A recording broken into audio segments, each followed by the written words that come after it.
Assalamualaikum warahmatullahi wabarakatuh. Kami dari kelompok 8 akan mempresentasikan mengenai analisa struktur modal dan solvabilitas. Perkenalkan, saya Atika Muhammadul Alia sebagai pemateri 1, Erna Setiani sebagai pemateri 2, Ella Amelia sebagai pemateri 3. Materi yang kami bahas yaitu pengertian struktur modal, tujuan struktur modal, komponen struktur modal, faktor yang mempengaruhi struktur modal, teori pendekatan struktur modal, pengertian solvabilitas, manfaat rasio solvabilitas, fungsi rasio solvabilitas, dan jenis-jenis rasio solvabilitas. Untuk yang pertama, yaitu pengertian struktur modal. Struktur modal merupakan sebuah perimbangan atau perbandingan antara modal asing dengan modal sendiri. Modal asing dalam jangka hal ini adalah utang jangka panjang maupun utang jangka pendek. Sedangkan modal sendiri terbagi atas laba ditahan atau penyertaan kepemilikan perusahaan. Struktur modal sangat mempengaruhi sebuah perusahaan karena baik buruknya sebuah perusahaan akan mempunyai efek langsung terhadap posisi finansial perusahaan, terutama dengan adanya utang dan yang besar akan memberikan beban kepada perusahaan. Pengertian struktur modal menurut para ahli. Yang pertama, menurut Munawir, struktur modal adalah hak atau bagian yang dimiliki oleh pemilik perusahaan dalam pos modal, keuntungan atau laba yang ditahan atau kelebihan aktiva yang dimiliki perusahaan terhadap seluruh utangnya. Yang kedua, menurut Keunet, yaitu panduan atau kombinasi sumber dana jangka panjang yang digunakan oleh perusahaan. Yang ketiga, menurut Raharja Putra, struktur modal adalah campuran antara utang jangka panjang dan ekuitas dalam rangka mendanai investasi perusahaan. Yang keempat, menurut Sawer, yaitu pendanaan permanen yang terdiri dari utang jangka panjang, saham preferen, dan modal pemegang saham. Tujuan struktur modal yaitu mengkolaborasi sumber-sumber dana yang digunakan perusahaan untuk operasionalnya yang akan memaksimalkan nilai perusahaan itu sendiri. Dengan kata lain, pencarian gabungan dana yang akan meminimumkan biaya modal dan memaksimalkan harga saham. Komponen struktur modal yang pertama yaitu modal asing. Modal asing atau utang merupakan modal yang asalnya dari luar perusahaan yang bersifat sementara, bekerja pada perusahaan, dan untuk perusahaan yang terkait modal tersebut adalah hutang yang suatu waktu harus dibayar kembali. Modal asing atau utang bisa dibedakan menjadi 3 jenis. Yang pertama yaitu utang jangka panjang, utang jangka menengah, utang jangka pendek. Untuk yang kedua yaitu modal sendiri. Modal sendiri atau ekuitas adalah modal yang asalnya dari pemilik perusahaan dan ditanam dalam perusahaan dalam jangka waktu yang tidak menentu lamanya. Modal sendiri diharapkan tetap berada dalam perusahaan untuk jangka waktu yang tidak mempunyai batas. Sedangkan modal pinjaman mempunyai jatuh tempo. Dalam suatu perusahaan, modal sendiri bisa dibedakan dalam beberapa jenis. Yang pertama yaitu modal saham, yang kedua cadangan. Yang dimaksud di sini adalah cadangan yang dibuat dari perolehan keuntungan yang didapat oleh perusahaan selama rentan waktu yang lalu atau dari tahun yang berjalan. Yang ketiga, laba ditahan. Untuk materi selanjutnya akan disampaikan oleh Erna Setiani. Materi selanjutnya yaitu faktor yang mempengaruhi struktur modal. Yang pertama yaitu struktur aktiva, yang kedua kesempatan perusahaan, yang ketiga ukuran perusahaan, yang keempat profitabilitas, dan yang kelima yaitu risiko bisnis. Selanjutnya yaitu teori pendekatan struktur modal. Yang pertama, teori pendekatan tradisional, yaitu struktur modal yang optimal atau struktur modal memiliki pengaruh terhadap nilai perusahaan. Yang kedua, teori pendekatan Modigliani dan Miller adalah struktur modal tidak mempengaruhi perusahaan, yaitu struktur modal yang sudah digabungkan dengan unsur pajak sehingga nilai perusahaan dengan hutang lebih tinggi dibandingkan nilai perusahaan tanpa hutang. Dan yang ketiga, teori pecking order, yaitu apabila perusahaan yang memiliki tingkat keuntungan lebih besar justru memiliki hutang yang lebih kecil. Contoh struktur modal, PT Maju Mundur memperoleh laba bersih menurut laporan keuangan yang terdapat di situs PT Maju Mundur pada Desember 2019 mencapai 6,17 triliun, lebih besar dibandingkan dengan periode yang sama pada Desember 2018, yaitu sebesar 5,16 triliun.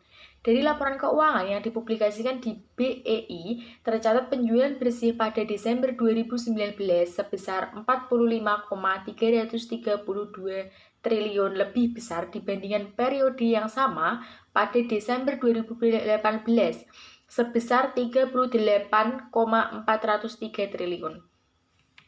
Dilihat dari laba yang meningkat dan penjualan yang meningkat menunjukkan kinerja perusahaan yang bagus.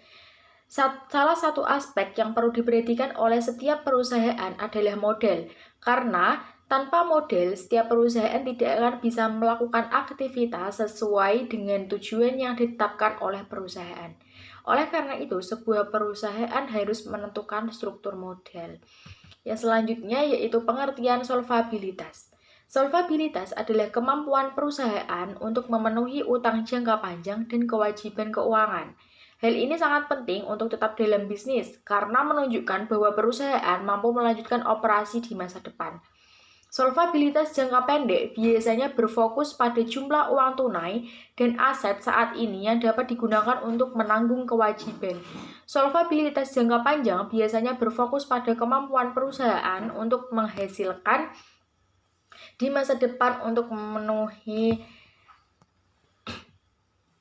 Dan yang selanjutnya, tujuan rasio solvabilitas. Yang pertama, pengukuran posisi perusahaan atas kewajiban kepada pihak lain.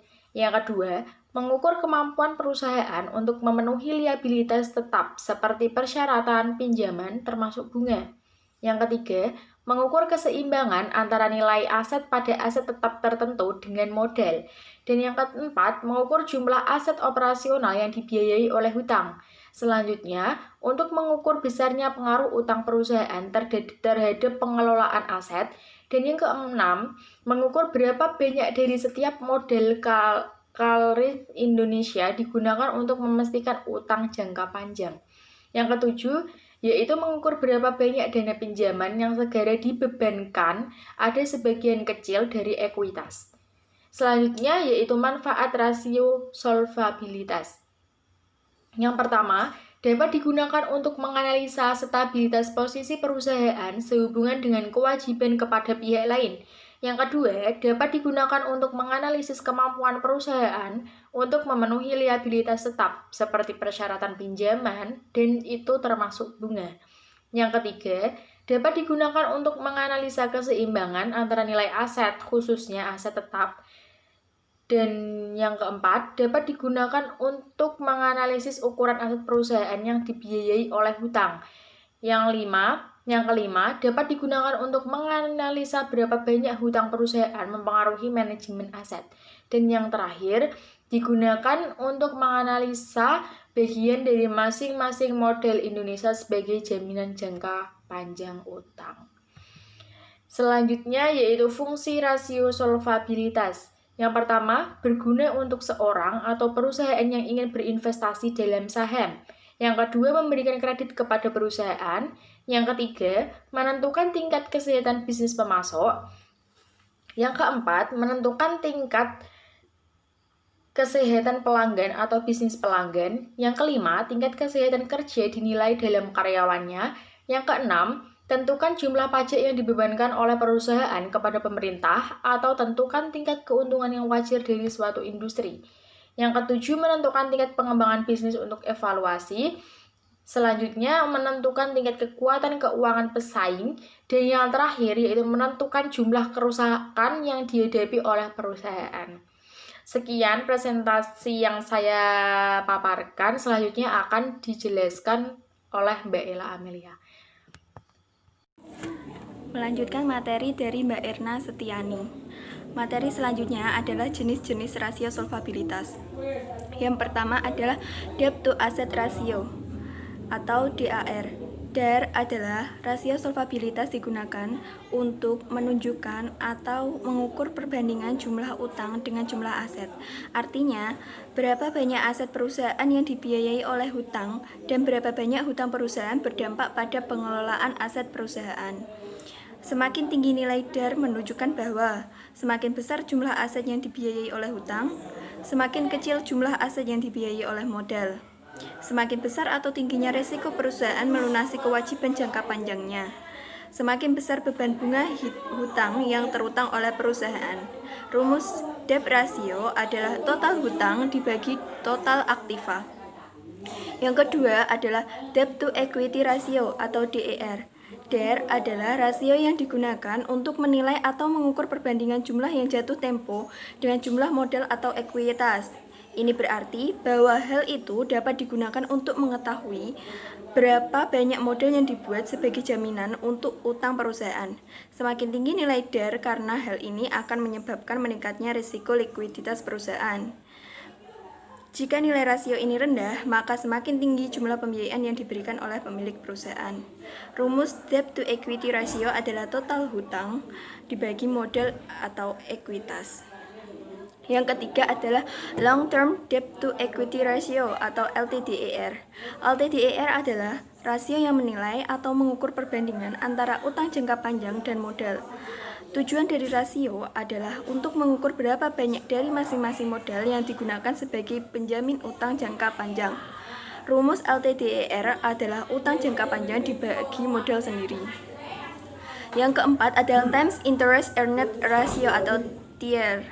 TIER adalah rasio yang digunakan untuk menilai atau mengukur kemampuan perusahaan untuk membayar pembayaran bunga dari kewajibannya. Semakin tinggi nilai rasio TIER, semakin besar kemampuan perusahaan untuk membayar bunga hutangnya. Hal ini dapat menjadi patokan untuk mendapatkan pinjaman tambahan dari kreditor. Sebaliknya, jika nilai rasio TIER ini rendah, itu juga akan menurunkan kemampuan perusahaan untuk melunasi bunga pinjamnya. Untuk menghitung nilai rasio ini, perbandingan antara keuntungan prapajak digunakan dibandingkan dengan biaya bunga dan jumlah aset. Artinya, berapa banyak aset perusahaan yang dibiayai oleh hutang dan berapa banyak hutang perusahaan berdampak pada pengelolaan aset perusahaan.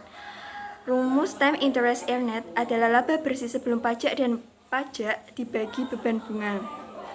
Yang kelima atau terakhir adalah fixed charge coverage ratio, yaitu rasio cakupan biaya tetap adalah tingkat bunga yang mirip dengan rasio bunga yang diperoleh waktu.